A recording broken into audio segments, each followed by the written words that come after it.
I hear very you much. have a scoop for I us. do. So today, doing something quite cool, actually, an exclusive for Lotus Eaters. So it's an absolute privilege to do it on the platform and with you gents, and obviously with the audience, because they've all been fantastic since I started, coming on the show ages ago. So it's a real privilege to do this, actually. Let me just get my, not that, I want to go down to these notes here on the bottom. I can. There we go. Okay, so I decided to delve into Ofcom a little bit more. We know about Ofcom being the communist regulators that they are. I see them as gatekeepers. I don't see the point in Ofcom personally. I think we should go and completely just tear it down, start again, back to the 90s. How it used to be. I just see it as just an information gatekeeping mechanism, to be honest. And their ties with the online safety bill, and I know you guys have obviously looked into that as well with the online safety bill and done segments on that, so we won't go too heavy on that. But I decided to just delve a bit more and just to look at stats and data on complaints and why these complaints are happening and what are the outcomes of all these complaints. Now, I decided to focus mainly on climate change because that's obviously a massive topic. There's others like extremism, immigration stuff, which I've got in the works, but I've received a reply from Ofcom with some data, and I thought we could go through it and have a little look. So originally, I sent a request asking for a breakdown of viewer complaints from the 1st of January 2021 to January the 1st, 2024, related to climate change, climate misinformation, net zero, global warming, environmental falsehoods, and I asked for the number of complaints per incident, the program and channel name, the nature of the complaint, and whether Ofcom took any action. And I also asked for copies of internal assessments, summaries or guidance notes about how Ofcom assesses climate-related complaints under their broadcasting code, whether it's like due accuracy or misleading content. And I was expecting just a huge look into going after people who are skeptical on climate change. It's actually, a lot of it is the opposite. There are people who are actually saying, hang on a minute, what you're doing here with the heat waves, with, you've seen like the big, everything's red when it's like 25 degrees, hang on a minute, and, the temperatures and everything. And I wanted to go and show you what we... And God damn it, on that, Americans make fun of us for that, because the media scaremongering makes Americans go like, British people are afraid of 25 degree weather. Exactly. No, it's the media scaremongering. Yeah. 25 degrees is fine. It's pleasant even. Exactly. We can deal with it. So here's the list that they've given me. And you can see the different services. You can see on, obviously, the programme. You've got a lot on BBC News there. Some of them might be one complaint. Some of them, clearly, there's one there, 61, against GB News. There's one on Channel 4, 208. But the thing is with this, I was trying to go through this in my mind. Like, does it matter on volume or not? The more people complain, does that mean that they have to take it more seriously or less? And the answer is actually no. It doesn't matter if it's one complaint or 200 complaints. They have to go through it and have to do an investigation. But what I found, obviously you can see here, the annex includes complaints made against Channel 4, the BBC, ITV, GB News, Sky, Talk TV, and obviously the list of the programmes on the left. There's some from Coronation Street, there to Dan Wootton, Farage. Dan Wootton. David Ball is there. Good Morning Britain. Lot on Good Morning Britain. ITV News. The one from Gogglebox. Gogglebox, yeah. Jacob Rees-Mogg. There should be more complaints for Gogglebox just to get that thing shut down. I hate Gogglebox. Yeah. Lorraine there. Mark loads. Dolan, Mark Stein. Yeah, Neil Oliver. So, a big list. But what I found, if I just go back to my notes here, no complaint about climate content resulted in a formal investigation. None. None of those. And you can see on the right-hand side, it says things like not pursued, refer to the BBC, not pursued, nothing. Out of remit is another one, and referrals, which is really weird. And I thought, so what you're telling me in 4 years, potentially 4 years, with all these complaints, nothing has been done at all.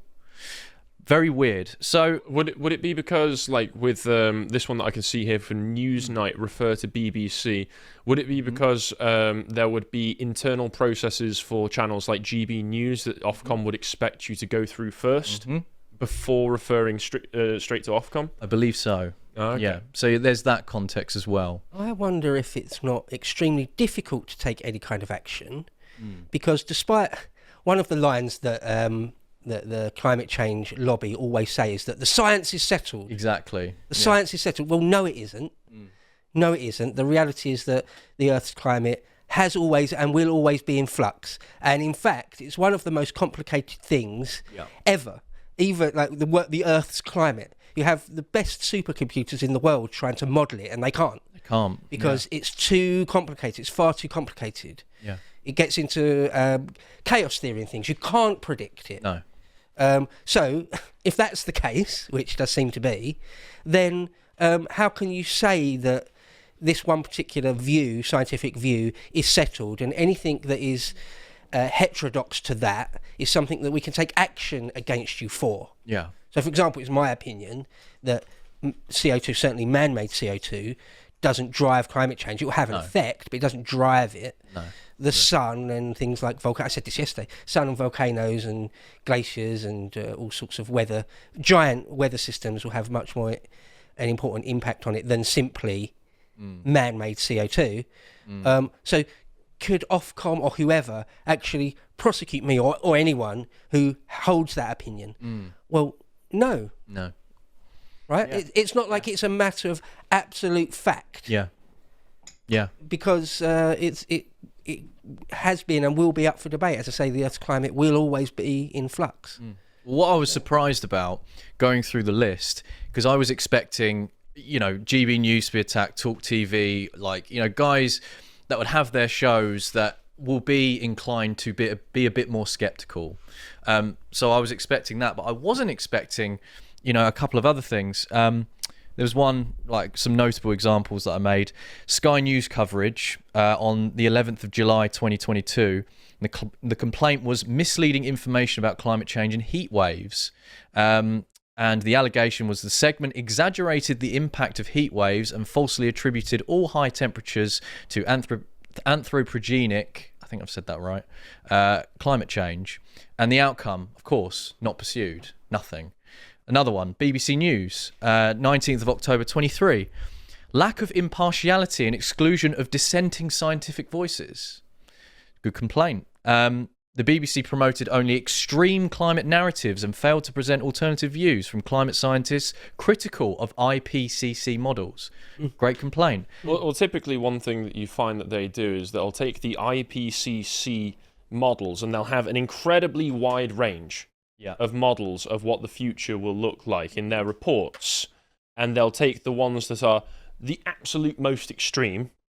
Like, there'll be most of them saying, well, yeah, by this year temperatures may have gone up by this much, but it won't really do that much. It might actually have some benefits, and it probably is caused by this wide range of factors rather than just because Bill Gates hasn't been allowed to stop cows from farting yet. And they'll ignore all of those, and they'll jump straight to the most sensationalist and hysterical one, broadcast that, because that's what's most useful for promoting climate narratives, which allow them to push net zero targets. Not to mention, recently, I did an investigation into the Met Office and found that over 80% of the temperatures, temperature devices used to, track our temperatures across the UK, 80% of them, that's over 300 of those temperatures, are considered band 5, 4 and 5, which is basically poor and unreliable. Because they're put in certain areas, like tarmac on a runway, or near a jets shooting off near the temperature gauge in big cities where obviously massive buildings will trap the heat. It just put in all these ridiculous places. But 80%, and I think we have over 368, and that's nearly 300. Over 300. And yet, I mean, Harry's exactly right that they'll go with the one particular view that if the Earth's general climate, average climate, goes up by this amount, by this date, then we're done. It's the apocalypse. It's Armageddon. There's no way back. Yeah. Like, as you say, the most hysterical version. I mean, many models suggest we're in an interglacial period. Yeah, that's it. Maybe Leonard Nimoy in the 70s was right that we are going for an ice age, if anything. It's not going to be runaway heat, and we actually will go back to some sort of glacial period. Who knows? Well, nobody knows, really. That's the true. That's the real truth, isn't it? Nobody knows what the future holds. Exactly. Certainly not Greta Thunberg or Al Gore. Yeah, right. Exactly. Yeah.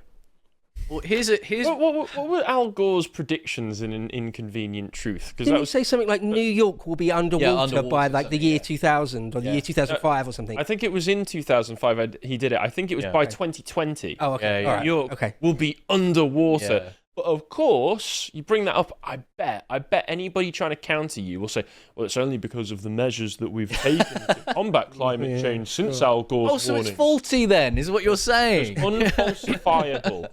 It's because we started charging people for carrier bags. That Al Gore's doomsday predictions haven't come true. Yeah. Well, I wanted to show just two of the complaints that someone has done. This is for this one. So this is for a trailer called Change Climate Season.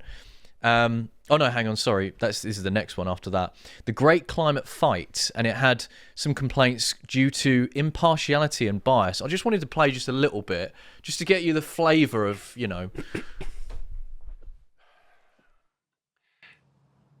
What if I told you that solving the climate crisis is possible? This isn't a fantasy. It could be our future. The good news is we have the tools. The problem is our politicians. We've got a plan. We can get to net zero. Global warming can be stopped. All you need is passion and leadership. They've known how to do this for decades. And the solutions could benefit us all. Onshore wind, it's the cheapest form of electricity. This is a massive opportunity. This is going to be the future of the economy. But our politicians are failing us. The government is going to water down key climate change commitments. It's so bonkers on every... Anyways, you get the point. I love all of the solemn arguments. Yeah, solemn. Yeah.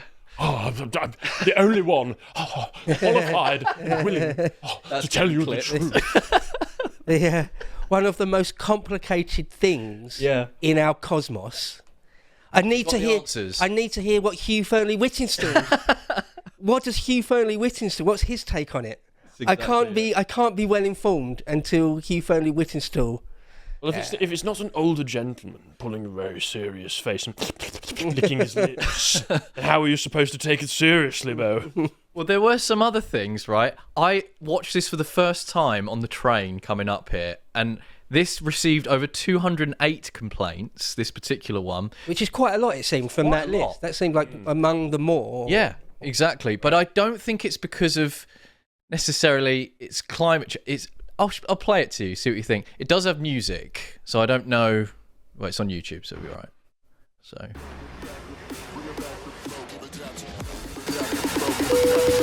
Welcome aboard. Our flight time today will be 14 minutes. Bring it back to the flow, give it that back it flow, give it that back it flow, give it that back it flow, give it that back it flow, give it that give it flow, give it that. And as you can see, record profits in the third quarter.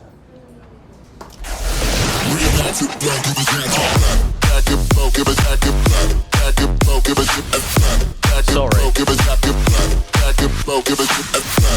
What are we watching? Sorry? Exactly. What is this again? This is an advert. Yeah. For Change Climate Season. by Channel 4. It's supposed to be insulting oil magnates. Yeah. Oh, is that it? Okay. Yeah.